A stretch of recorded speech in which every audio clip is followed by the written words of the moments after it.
Елдосжан жібер.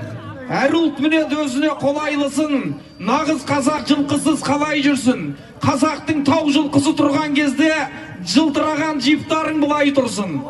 Тізгінді бір жіберіп, бірде тартып, жүрген жақсы жылқымен күнде шалқып, жіпқа мінген чиновник ченділерден, атқа мінген атбегілер мыңға сартық. Мінбеде жүр жылқыға мінбегендер, саясатта додаға кірмегендер, креслода отырып бастық болып жүр, ер тоқымға отырып көрмегендер, өмірі құйысқан ілмегендер, тартпа тартып үзеңгі кермегендер, ел тізгінін ұстап жүр біздің елде, жүгеннің не екенін білмегендер.